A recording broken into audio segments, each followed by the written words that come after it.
दिख रहा होगा उपयुक्त में से कोई नहीं, तो ऑप्शन नंबर जो डी है वो इसका राइट आंसर हो जाएगा। क्लियर।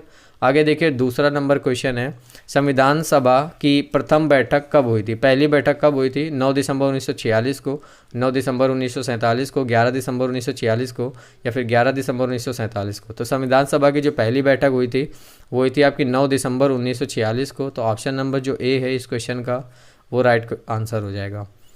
तीसरा क्वेश्चन देखिए, तीसरा क्वेश्चन है संविधान सभा का स्थायी अध्यक्ष कौन था? तो संविधान सभा के जो पहले स्थायी अध्यक्ष थे उनका नाम आपको बताना है। सच्चिदानंद सिन्हा, डॉक्टर राजेंद्र प्रसाद, जवाहरलाल नेहरू, या फिर भीमराव अंबेडकर जी। तो देखिए राइट आंसर इसका ऑप्शन नंबर बी हो जाएगा। 2 क्वेश्चन इस टाइप से पूछे जाते हैं, अगर स्थायी अध्यक्ष पूछा जाए तो डॉक्टर राजेंद्र प्रसाद, अगर अस्थायी अध्यक्ष पूछा जाए तो फिर सच्चिदानंद सिन्हा। तो ये दोनों क्वेश्चन इंपॉर्टेंट है, याद रखिएगा। 4th नंबर क्वेश्चन देखिए, प्रारूप समिति के अध्यक्ष कौन थे? तो प्रारूप समिति के अध्यक्ष डॉक्टर राजेंद्र प्रसाद, भीमराव अंबेडकर, JB कृपलानी, जवाहरलाल नेहरू। जवाब दीजिए, मिला लीजिए, राइट आंसर बी नंबर होगा। प्रारूप समिति के जो अध्यक्ष थे वो थे doctor Bhimrao Ambedkar ji. B number इस क्वेश्चन का राइट आंसर होगा। 5th नंबर क्वेश्चन देखिए, मौलिक कर्तव्य किस देश के संविधान से लिए गए हैं? तो हमारे देश का जो संविधान है उसका जो मौलिक कर्तव्य हैं वो ऑस्ट्रेलिया से, फ्रांस से, रूस से, फिर आयरलैंड से, किस देश के संविधान से लिए गए हैं? तो वो लिए गए हैं गाइज रूस के संविधान से। तो ऑप्शन नंबर जो सी है इस क्वेश्चन का राइट आंसर होगा। 6th नंबर क्वेश्चन देखिए, वर्तमान में कुल कितने मौलिक अधिकार हैं? टोटल मौलिक अधिकार आपको बताने हैं 5, 7, 6, 9। तो अभी जो वर्तमान में मौलिक अधिकार हैं वो आपके कितने हैं? टोटल 6 हैं। 7 थे, एक को हटा दिया गया है, तो अब 6 मौलिक अधिकार बचे हुए हैं। नेक्स्ट क्वेश्चन है 7th नंबर क्वेश्चन, भारत का प्रथम नागरिक किसे कहा जाता है? भारत का प्रथम नागरिक प्रधानमंत्री को, गृह मंत्री को, राष्ट्रपति को, या फिर लोकसभा अध्यक्ष को? तो भारत का जो प्रथम नागरिक होता कौन होता है बताइए? मिला लीजिए, सी नंबर जिसने भी सही बोला है, जिसने भी सी बोला उनका राइट आंसर हो जाएगा। राष्ट्रपति जो होता है भारत का प्रथम नागरिक होता है। 8th नंबर क्वेश्चन देखिए, भारत के प्रथम मुस्लिम राष्ट्रपति कौन थे? पहले मुस्लिम राष्ट्रपति आपको बताना भारत के, मौलाना अबुल कलाम आज़ाद, राधा कृष्णन, जाकिर हुसैन, या फिर बेरुद्दीन तैयब जी। तो भारत के जो प्रथम मुस्लिम राष्ट्रपति थे वो थे जाकिर हुसैन। तो ऑप्शन नंबर सी इस क्वेश्चन का राइट आंसर होगा। 9th नंबर क्वेश्चन देखिए, अनुच्छेद 360 का संबंध किससे है? राष्ट्रीय आपातकाल से, राजकीय आपातकाल से, वित्तीय आपातकाल से, या फिर इनमें से कोई नहीं? तो अनुच्छेद 360 का जो संबंध है वो है आपका वित्तीय आपातकाल से। तो ऑप्शन नंबर जो सी है इस क्वेश्चन का वो राइट आंसर हो जाएगा। Next question 10th number question देखिए, 10th नंबर है, राज्यसभा का पदेन जो सभापति होता है वो कौन होता है? राष्ट्रपति, लोकसभा अध्यक्ष, उपराष्ट्रपति, या फिर लोकपाल? तो राज्यसभा का जो पदेन सभापति होता है वो होता है उपराष्ट्रपति। तो ऑप्शन नंबर जो सी है इस क्वेश्चन का राइट आंसर होगा। 11th नंबर क्वेश्चन है, उपराष्ट्रपति का कार्यकाल कितने वर्षों का होता है? उपराष्ट्रपति का कार्यकाल 2, 3, 6 या फिर 5 वर्षों का? तो उपराष्ट्रपति का जो कार्यकाल है वो 5 वर्षों का होता है। तो ऑप्शन नंबर जो डी है इस क्वेश्चन का वो करेक्ट आंसर हो जाएगा। नेक्स्ट क्वेश्चन देखिए, क्वेश्चन नंबर 12th क्वेश्चन है, प्रधानमंत्री जो अपना त्याग पत्र है वो किसे देता है? राज्यपाल को दे सकता है, या फिर राष्ट्रपति को देता है, या फिर लोकसभा अध्यक्ष को दे सकता है, फिर मुख्य न्यायाधीश को देता है? तो भारत के प्रधानमंत्री जो होते हैं वो अपना त्याग पत्र राष्ट्रपति को देते हैं। तो ऑप्शन नंबर जो बी है इस क्वेश्चन का राइट आंसर हो जाएगा। नेक्स्ट क्वेश्चन देखिए 13th नंबर क्वेश्चन, संसद का कौन सा सदन स्थायी सदन है? लोकसभा, राज्यसभा, विधानसभा, या फिर इनमें से कोई नहीं? याद करो, पहला क्वेश्चन याद आया? Right answer B number. संसद का कौन सा सदन स्थायी सदन है? बी नंबर इसका राइट आंसर हो जाएगा, राज्यसभा। नेक्स्ट क्वेश्चन देखिए 14th नंबर क्वेश्चन, लोकसभा सदस्यों की अधिकतम संख्या कितनी हो सकती है?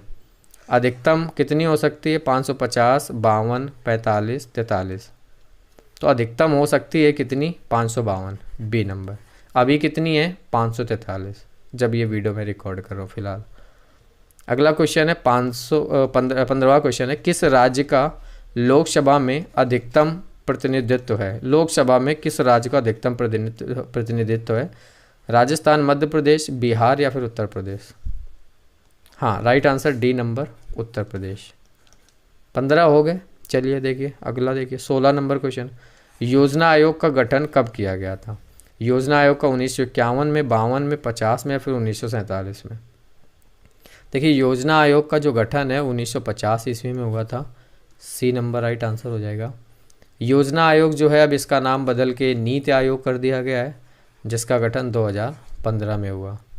अब योजना आयोग और नीति आयोग से रिलेटेड एक और इम्पॉर्टेंट क्वेश्चन आता है। देखिए क्वेश्चन है कि योजना आयोग के जो प्रथम अध्यक्ष थे वो कौन थे? तो योजना आयोग के जो भी अध्यक्ष होते हैं वर्तमान में उस टाइम उस देश के, मतलब अपने देश के जो प्रधानमंत्री होते हैं वही उसके अध्यक्ष होते हैं। तो जो पहले अध्यक्ष थे वो कौन थे? तो उस टाइम पे जो भारत के प्रधानमंत्री रहे होंगे वही होंगे। तो पहले प्रधानमंत्री कौन थे? जवाहरलाल नेहरू। तो ऑप्शन नंबर जो बी है इस क्वेश्चन का राइट आंसर हो जाएगा।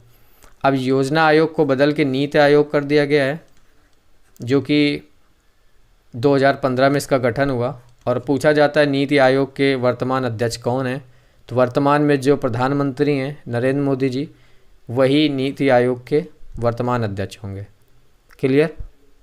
18 नंबर क्वेश्चन है, प्रथम वित्त आयोग के अध्यक्ष कौन थे? वित्त आयोग के अध्यक्ष शायद ही कोई बता पाए। केसी नियोगी, विजय केलकर, बीजी खेर या फिर जाकिर हुसैन? बताइए, नहीं बता पाएंगे। ठीक है, right answer option number A हो जाएगा, याद कर लेना। प्रथम वित्त आयोग के जो अध्यक्ष थे वो थे केसी योगी। और एग्जाम में ऐसा 1-2 क्वेश्चन जरूर आता है जिसका आंसर आप कभी पढ़े ही नहीं होगे।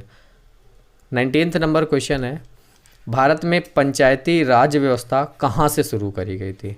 नागौर से, ग्वालियर से, मेरठ से, लखनऊ से? तो 18 और 19 ये 2 ऐसे क्वेश्चन हैं जिनका आंसर आई थिंक 80% लोग नहीं दे पाएंगे। राइट आंसर इसका ऑप्शन नंबर ए हो जाएगा। पंचायती राज व्यवस्था शुरू हुई थी नागौर से। 20 नंबर क्वेश्चन है, स्वतंत्र भारत के पहले गृह मंत्री सरदार बलदेव सिंह वल्लभ भाई पटेल जी या फिर श्यामा प्रसाद मुखर्जी या फिर पीवी नरसिंह राव? तो पहले जो होम मिनिस्टर थे वो थे सरदार वल्लभ भाई पटेल जी। तो ऑप्शन नंबर जो बी है इस क्वेश्चन का 100% right answer. Next question 21 number question है, फॉरवर्ड ब्लॉक की स्थापना किसने करी थी? फॉरवर्ड ब्लॉक की स्थापना जवाहरलाल नेहरू जी ने, मोतीलाल नेहरू जी, सुभाष चंद्र बोस जी ने या फिर महात्मा गांधी जी ने? राइट आंसर इसका ऑप्शन नंबर सी हो जाएगा। फॉरवर्ड ब्लॉक की स्थापना सुभाष चंद्र बोस जी ने करी थी। C number right answer. 22 number question देखिए, क्वेश्चन है कि शिक्षा किस सूची का विषय है? राज्य सूची का, संघ सूची का, समवर्ती सूची का या फिर कोई और सूची है? तो जो शिक्षा है वो समवर्ती सूची का विषय है। ऑप्शन नंबर सी इस क्वेश्चन का राइट आंसर। 23 नंबर क्वेश्चन देखिए, वित्त आयोग के अध्यक्ष की नियुक्ति कौन करता है? प्रधानमंत्री, मुख्य न्यायाधीश, राष्ट्रपति या फिर लोकसभा अध्यक्ष? तो वित्त आयोग के जो अध्यक्ष हैं उनका जो नियुक्ति है, उनको जो अपॉइंट है कौन करता है? वो राष्ट्रपति करते हैं भारत के। तो ऑप्शन नंबर जो सी है इस क्वेश्चन का वो 100% राइट आंसर। 24 नंबर क्वेश्चन है, संविधान के किस भाग में राज्य के नीति निर्देशक तत्व वर्णित है? नीति निर्देशक तत्व भाग 3 में है, 4 में है, 1 में है या फिर 2 में है? तो ये हैं आपके भाग 4 में। Option number B right answer. Last question आज के इस टेस्ट का क्वेश्चन है, भारतीय संविधान की 10वीं अनुसूची किससे संबंधित है? 10वीं अनुसूची दल बदल कानून से, संघ की भाषाएं, जम्मू कश्मीर को विशेष दर्जा या फिर इनमें से कोई नहीं? तो राइट आंसर इसका हो जाएगा, भारतीय संविधान की जो 10वीं अनुसूची है वो आपकी दल बदल कानून से संबंधित है। तो option number A will be right answer. ये थे 25 क्वेश्चन जो कि 9वें मार्क में पूछे जा सकते हैं। संविधान से अगर आएंगे तो इस टाइप के क्वेश्चन आएंगे। अब इससे हाई लेवल के पढ़ो कोई फ़ायदा नहीं है, वो एग्जाम में आएगा नहीं, क्योंकि 10th लेवल होता है। 30 मिनट में 50 क्वेश्चन आपसे पूछ रहा है, टाइम कम दे रहा है, तो ऑब्वियस से बात है पेपर का लेवल जो है वो उतना हार्ड नहीं करेगा। क्लियर? तो उसी तरीके से आपको क्वेश्चन पढ़ने हैं, फालतू जगह पे टाइम कम बिताना है। तो ये थे आज की इस वीडियो के 25। बताइए टारगेट 15 का दिया था, कितने लोगों ने 15+ सही किया? कमेंट करो। 15, 16, 17, 18, 20, 22 जितने भी सही हुए हैं वो कमेंट बॉक्स में बताना।